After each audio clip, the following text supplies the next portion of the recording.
دنیا میں بدی کے دو بڑے ناموں میں سے ایک نام شیطان کا ہے اور دوسرا دجال کا۔ کہتے ہیں اللہ تعالیٰ نے دجال کو پیدا فرما کر مشرق کی جانب کرۂ ارض کے کسی دور دراز جزیرے میں قید فرما لیا۔ دجال دنیا کا وہ سب سے زیادہ قابل نفرت شخص ہے جسے اللہ کے نبی حضرت محمد صلی اللہ علیہ وسلم نے دنیا کا سب سے بڑا فتنہ قرار دیا اور اس کے شر سے پناہ مانگنے کی دعا فرمائی، جبکہ یہودیوں کے نزدیک یہ حضرت موسیٰ علیہ السلام کے بعد سب سے زیادہ قابل عزت شخص ہے جسے یہودی لوگ اپنا نجات دہندہ سمجھتے ہیں۔ یہودیوں کے عقیدے کے مطابق مسیح دجال حضرت داؤد علیہ السلام کی اولاد میں سے ہے، جو دنیا میں یہودیت قائم کر کے حضرت داؤد علیہ السلام کی بادشاہت کو زندہ کرے گا۔ یہودیوں کا ایمان ہے کہ دجال نمودار ہونے کے بعد دنیا بھر سے تمام غیر یہودیوں کو قتل کر دے گا، مسجد اقصیٰ کو شہید کر کے عظیم الشان ہیکل سلیمانی تعمیر کرے گا، جس کے بعد پوری دنیا پر بنی اسرائیل کی حکومت ہوگی۔ یہی وجہ ہے کہ دنیا بھر کے یہودی ایک طویل عرصے سے نہ صرف مسیح دجال کے آنے کا بڑی بے چینی کے ساتھ انتظار کر رہے ہیں بلکہ اس کے استقبال کی تیاریوں میں بھی مصروف ہیں۔ فلسطینیوں کی سرزمین پر قبضہ کر کے یہودی ریاست اسرائیل کا قیام مسیح دجال کے استقبال کا پہلا قدم تھا۔ دجال مشرق سے نمودار ہو کر مدینہ کی جانب بڑھے گا، لیکن مدینہ کے محافظ فرشتے اس کا رخ دمشق کی جانب پھیر دیں گے۔ دجال کے ساتھ 70,000 یہودی ہوں گے۔ دجال رب ہونے کا دعویٰ کرے گا، اس کے ساتھ مصنوعی جنت اور دوزخ، پانی کی نہر اور غذا کا پہاڑ ہوگا۔ اس کے ساتھ شیطان کی فوج بھی ہوگی جن کی مدد سے یہ بارش برسائے گا، لوگوں کو زندہ کرے گا، کھیت کھلیان سرسبز و شاداب کرے گا۔ اس کا یہ سحر و شیطانی تماشا ابھی جاری ہوگا کہ حضرت عیسیٰ علیہ السلام تشریف لے آئیں گے اور اسے واصل جہنم کر دیں گے۔ رسول اللہ صلی اللہ علیہ وسلم کا فرمان ہے، دجال کا نمودار ہونا قرب قیامت کی 3 بڑی نشانیوں میں سے ایک ہے۔ حضرت ابو ہریرہ رضی اللہ تعالی عنہ روایت کرتے ہیں کہ رسول اکرم صلی اللہ علیہ وسلم نے ارشاد فرمایا، جب 3 باتوں کا ظہور ہو جائے تو اس کے بعد ایمان لانا یا نیکی کرنا کوئی فائدہ نہ دے گا۔ سورج کا مغرب سے طلوع ہونا، دجال کا نمودار ہونا اور دابۃ الارض یعنی زمین سے ایک عجیب الخلقت جانور کا نکلنا۔ اس حدیث مبارکہ کے مطابق دجال کے نمودار ہونے کے بعد توبہ کا دروازہ بند ہو جائے گا۔ قیامت کے قریب دجال کے نمودار ہونے کے حوالے سے ایک اور حدیث حضرت حذیفہ رضی اللہ تعالی عنہ سے مروی ہے کہ ہم بیٹھے باتیں کر رہے تھے تو حضرت صلی اللہ علیہ وسلم نے ہم سے پوچھا، تم لوگ کیا باتیں کر رہے ہو؟ ہم نے عرض کیا، یا رسول اللہ صلی اللہ علیہ وسلم، ہم قیامت کا تذکرہ کر رہے ہیں۔ آپ نے فرمایا، قیامت اس وقت تک نہیں آئے گی جب تک تم یہ 10 نشانیاں نہ دیکھ لو: مغرب سے سورج کا نکلنا، دجال کا نمودار ہونا، دابۃ الارض، یاجوج ماجوج کا خروج، عیسیٰ ابن مریم علیہ السلام کا نزول، 3 جگہ زمین کا دھنسنا، ایک مغرب میں، ایک مشرق میں اور تیسرا جزیرہ عرب میں، تیز ہوا، اور آخر میں وہ آگ ہوگی جو یمن سے نکلے گی اور لوگوں کو میدان حشر کی جانب دھکیل دے گی۔ صحیح بخاری میں ایک حدیث حضرت ابو ہریرہ رضی اللہ تعالی عنہ سے مروی ہے کہ رسول اللہ صلی اللہ علیہ وسلم نے فرمایا، قیامت اس وقت تک قائم نہ ہوگی جب تک کہ 2 گروہ آپس میں جنگ نہ کر لیں۔ ان میں عظیم جنگ برپا ہوگی، حالانکہ دونوں کا دعویٰ ایک ہوگا، اور قیامت اس وقت تک قائم نہ ہوگی جب تک کہ 30 کے قریب جھوٹ بولنے والے دجال پیدا نہ ہو جائیں۔ ان میں سے ہر ایک یہ دعویٰ کرے گا کہ وہ اللہ کا رسول ہے۔ دجال کا لفظ عربی زبان میں جعل ساز، فریبی، جھوٹے اور گمراہ کن شخص کے لیے استعمال ہوتا ہے، جبکہ دجل کے معنی کسی نقلی چیز پر سونے کا پانی چڑھانے کے ہیں۔ اس بدترین شخص کا نام دجال شاید اسی لیے رکھا گیا ہوگا کہ جھوٹ، فریب، دھوکہ دہی، غلط بیانی اور دنیا کی تمام تر خباثتیں اس مکروہ شخص کی نمایاں صفتیں ہوں گی۔ اس کا ہر فعل، ہر عمل، ہر قول شیطانیت سے بھرپور اور فتنہ فساد کا سبب ہوگا۔ حضرت ابو قتادہ بیان کرتے ہیں، ہم نے حضرت حشام بن عامر سے سنا کہ حضرت صلی اللہ علیہ وسلم نے فرمایا، حضرت آدم علیہ السلام سے لے کر قیامت تک کوئی مخلوق فتنہ فساد میں دجال سے بری نہ ہوگی۔ حضرت ابن عباس سے مروی ہے کہ رسول اکرم صلی اللہ علیہ وسلم نے ارشاد فرمایا کہ سفر معراج کے دوران میں نے موسیٰ بن عمران کو دیکھا، پھر میں نے عیسیٰ ابن مریم کو دیکھا۔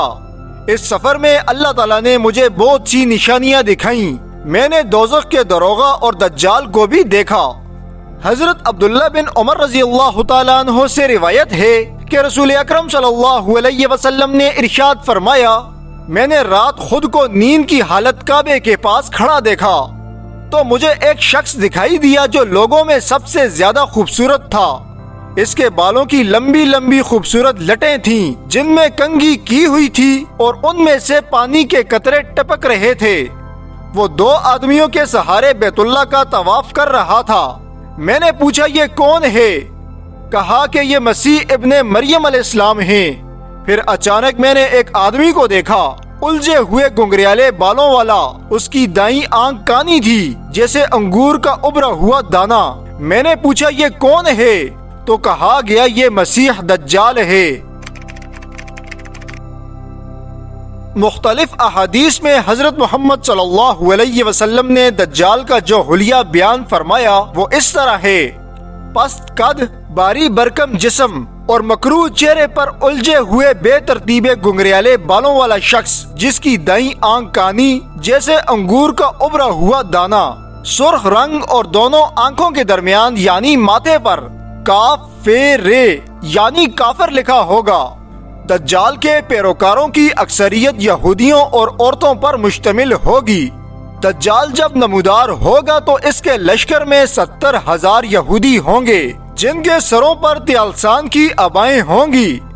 حضرت انس بن مالک رضی اللہ تعالیٰ عنہ روایت کرتے ہیں کہ رسول اکرم صلی اللہ علیہ وسلم نے ارشاد فرمایا، دجال اصفہان کی یہودی بستی سے ظاہر ہوگا، اس کے ساتھ 70,000 یہودی ہوں گے، انہوں نے سبز رنگ کی شالیں کندھوں پر رکھی ہوں گی۔ ایک دفعہ صحابہ اکرام نے حضرت صلی اللہ علیہ وسلم سے عرض کیا، یا رسول اللہ، دجال زمین پر کتنی تیزی سے چلے گا؟ آپ نے فرمایا، اس کی رفتار ایسی ہوگی جس طرح ہوا بادلوں کو لے کر اڑ جاتی ہے۔ وہ اس گدھے پر سوار ہوگا جس کے کانوں کے درمیان 40 ہاتھ کا فاصلہ ہوگا۔ شیطان کی طرح اللہ تعالیٰ نے دجال کو بھی قوانین قدرت میں سے چند چیزوں سے نوازا۔ وہ جب نمودار ہوگا تو اس کے ساتھ مصنوعی جنت اور دوزخ ہوگی۔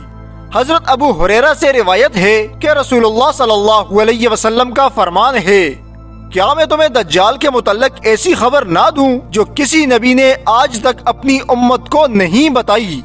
بے شک دجال کانا ہے اور اپنے ساتھ مصنوعی جنت اور دوزخ کو بھی لے کر چلنے والا ہے۔ در حقیقت جسے وہ جنت کہے گا وہ آگ ہوگی اور جسے دجال جہنم کہے گا وہ حقیقت میں جنت ہوگی۔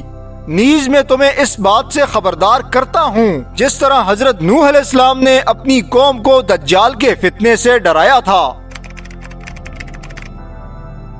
حضرت اسماء رضی اللہ تعالیٰ عنہ سے روایت ہے کہ ہم نبی اکرم صلی اللہ علیہ وسلم کے ساتھ آپ کے گھر میں موجود تھے کہ آپ نے ارشاد فرمایا، ظہور دجال سے 3 سال قبل آسمان 1/3 پانی اور زمین 1/3 فصل روک لے گی۔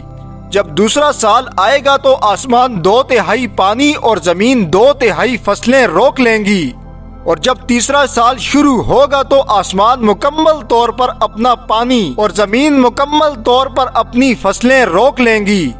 ٹاپوں والے اونٹ اور کھروں والی گائیں، بیل، بھیڑ بکریاں، گھوڑے اور گدھے سب کے سب ہلاک ہو جائیں گے۔ اتنے میں ادھر دجال پہنچ کر ایک دیہاتی سے کہے گا، اگر میں تمہاری اونٹنیوں کے تھنوں کو دودھ سے بھر دوں تو کیا تم مان جاؤ گے کہ میں تمہارا رب ہوں؟ وہ شخص کہے گا، ہاں بالکل۔ اس کے بعد شیطان اس شخص کے اونٹ کی شکل اختیار کرے گا تو وہ شخص گمراہ ہو کر دجال کے پیچھے چل پڑے گا۔ اسی طرح وہ دجال ایک اور شخص سے کہے گا، اگر میں تمہارے باپ، بیٹے اور تمہارے خاندان کے جن لوگوں کو تم پہچانتے ہو سب کو زندہ کر دوں تو کیا تم یقین مان لو گے کہ میں تمہارا رب ہوں؟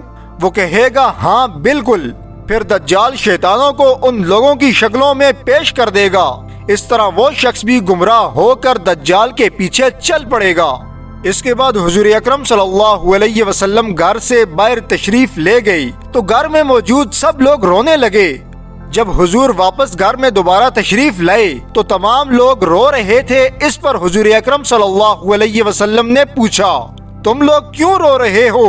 حضرت اسما نے کہا، اے اللہ کے رسول، آپ نے دجال کے متعلق جو کچھ بیان فرمایا اسے سن کر رونا آ گیا۔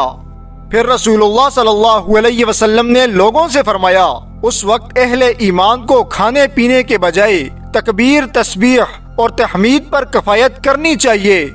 پھر آپ نے فرمایا، تم لوگ مت رو، کیونکہ اگر میری موجودگی میں دجال کا ظہور ہو گیا تو میں اس کا مقابلہ کر لوں گا، اور اگر میرے بعد ظہور ہوا تو ہر مسلمان کا خلیفہ اللہ تعالیٰ خود ہوگا۔ حضرت جابر بن عبداللہ رضی اللہ تعالیٰ عنہ ارشاد فرماتے ہیں، نہ کوئی ایسا فتنہ رونما ہوا اور نہ قیامت تک ہوگا جو فتنہ دجال سے زیادہ سنگین ہو۔ دوستو، دجال کا پارٹ 2 انشاءاللہ جلد آئے گا۔